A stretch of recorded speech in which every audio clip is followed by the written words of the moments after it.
इस वीडियो में हम लोग सॉल्व करेंगे एनसीईआरटी के एक्सरसाइज 6.1 का question number 12। The radius of air bubble, हवा का एक बुलबुला है। तो हवा का जो बुलबुला होगा एयर बबल, उसका शेप स्फेरिकल होगा, स्फीयर होगा। तो the radius of air bubble, अगर आप इसके रेडियस को सपोज करते हैं आर, तो वो इंक्रीज कर रहा है एट रेट ऑफ 1/2 सेंटीमीटर पर सेकेंड। जो रेडियस है वो हर सेकेंड बढ़ रहा है। कितना बढ़ रहा है? 1.2, मतलब 1/2 centimetre. At what rate is the volume?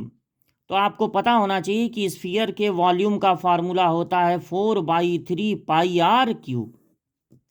तो वॉल्यूम किस रेट से इंक्रीज करेगा? When the radius is 1 centimetre. देखिए ये रेडियस में चेंजिंग है और यहां पर सेकेंड है, तो यानी ये हो गया dr/dt। सेकेंड में है तो क्या टाइम होगा? ये है 1/2 सेंटीमीटर पर सेकेंड। और आपको पता लगाना है वॉल्यूम में चेंजिंग, यानी dv/dt क्वेश्चन मार्क हो गया। आर दे भी दिया है 1, आर भले ही 1 दिया है लेकिन आर हमेशा 1 नहीं रहेगा भाई। आर क्या है? वेरिएबल है। आर बदल रहा है हर सेकेंड, 1/2 सेंटीमीटर बढ़ रहा है। तो आर बदलने वाली चीज है, और आर जब बढ़ेगा तो वॉल्यूम भी बढ़ेगा, यानी वॉल्यूम भी यहां पर वेरिएबल है, बदलने वाली चीज है। और हर वेरिएबल पे, हर बदलने वाली चीज पे डिफरेंशिएशन का रूल लगता है।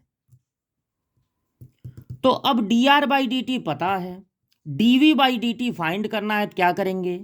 वॉल्यूम का फार्मूला लिख देंगे 4/3 पाई आर क्यूब, और अब इसका डिफरेंशिएशन करेंगे विथ रिस्पेक्ट टू टी, क्योंकि dr/dt गिवन है, dv/dt फाइंड करना है, तो टी के ही तो रिस्पेक्ट में करेंगे डिफरेंशिएशन।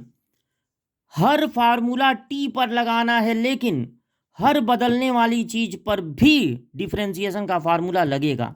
तो v का डिफरेंशिएशन टी के रिस्पेक्ट में होगा dv/dt। ये 4/3 और पाई नोट हो जाएगा, कांस्टेंट है, लेकिन इनका डिफरेंशिएशन 0 नहीं होगा, क्योंकि ये वेरिएबल के साथ हैं। बिल्कुल अकेले होते तब इनका डिफरेंशिएशन हो जाता 0। आर पर रूल लगाना है टी पे, लेकिन आर पे भी लगेगा क्योंकि आर वेरिएबल है, पावर से इंटू पावर ए कम। रूल लगाना था टी पे, लगा दिए आर पे। लगाना भी जरूरी था क्योंकि आर वेरिएबल है तो लगेगा ही। तो रूल लगाना था टी पे, लगा दिए आर पे, तो कुछ पेनाल्टी देना पड़ेगा, dr/dt से करना पड़ेगा मल्टीप्लाई। या ये कहिए कि पहले लग गया पावर से इंटू पावर ए कम, और पावर को छुपा लेंगे तो दिखेगा आर, तो आर का डिफरेंशिएशन हो जाएगा dr/dt।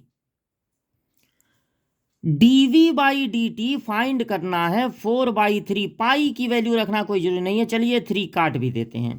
तो यहां पर हो गया 4 पाई, आर की वैल्यू 1 रख देंगे।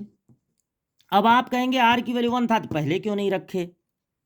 देखिए आर वेरिएबल है। अगर आप वॉल्यूम का फार्मूला इसलिए लिखे हैं कि आपको डिफरेंशिएशन करके dy/dt फाइंड करना है, dv/dt फाइंड करना है, तो ध्यान से सुनिए, डिफरेंशिएशन के पहले किसी वेरिएबल की वैल्यू नहीं रखी जाएगी। वेरिएबल मतलब बदलने वाली चीज। आर भले ही 1 है, हमेशा 1 नहीं है, वो तो बदल रहा है। एक समय 1 था, अब उस समय जब आर 1 है, उसके बाद अगर बदलना शुरू हो कि हर सेकेंड 1/2 सेंटीमीटर बढ़ रहा हो, तब पता लगाना है कि 1 से जब वो धीरे धीरे बढ़ना शुरू होगा तो वॉल्यूम किस हिसाब से बढ़ेगा। तो किसी भी वेरिएबल की वैल्यू डिफरेंशिएशन के पहले नहीं रखते हैं, डिफरेंशिएशन के बाद रखते हैं, क्योंकि वो बदलने वाली चीज है तो उस पर डिफरेंशिएशन का रूल लगेगा।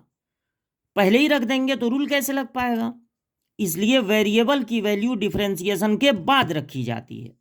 तो आर की वैल्यू 1 हो गई और D R by D T दिया है 1/2, तो 2 से 4 कैंसिल हो गया, 1 का स्क्वायर 1 होता है, यानी हो गया 2 पाई।